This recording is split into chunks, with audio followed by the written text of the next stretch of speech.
It's exactly 8:44. We are now joined by CD Ayanda Zulu, KZN Provincial Secretary, about the wage talks. Now, as more public service unions have accepted the government's 1.5% wage progression increase, Nehawu rejected the deal. That was up to last night, late yesterday evening. CD, has the situation changed at all? No, absolutely. The situation has not changed. Greetings to you and your listeners.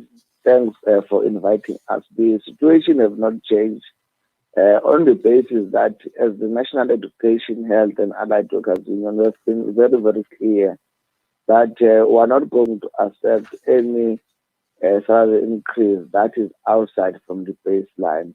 This 1.5% that they are giving us is what we long negotiated for.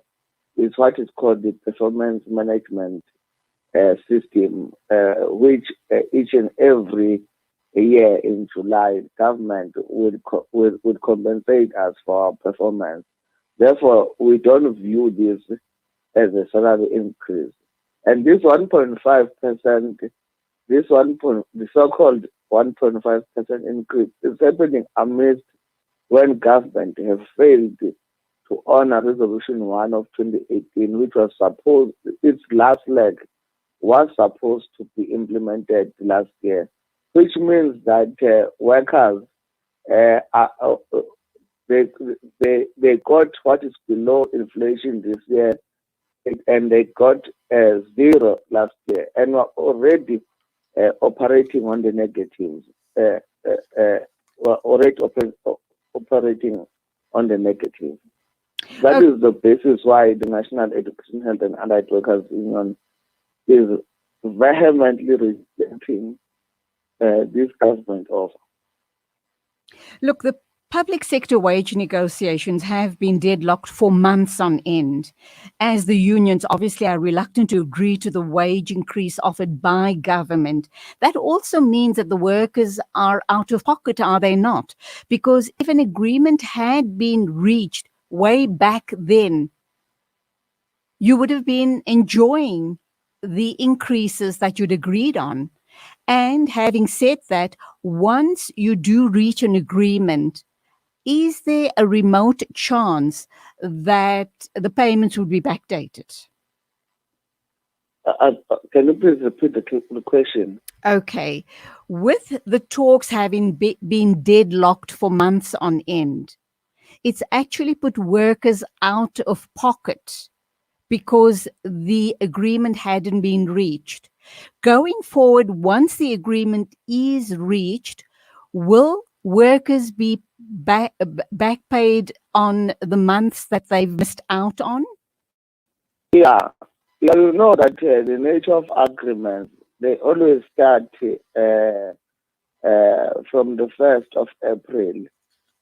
Remember that this so-called agreement is in twofold. It has got what is called non-pensionable cash gratuity.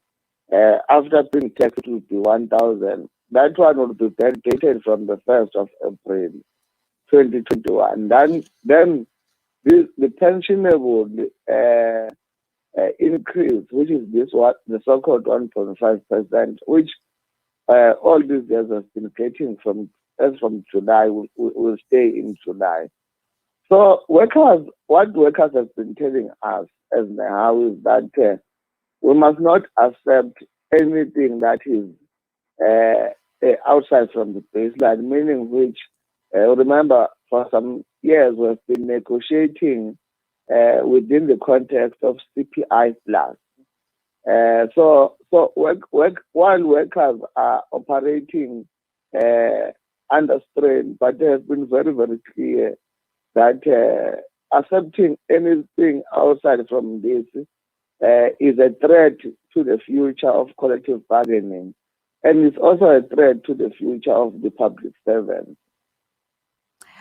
My final question, what is it workers don't want to back down? Government can't afford to up the amount of 1.5.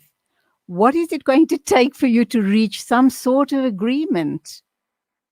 Now, tomorrow we are having a National Executive Committee of Nehawu, and we'll further deliberate what becomes our approach. Remember that the agreement, as we speak, have now reached more than 60%.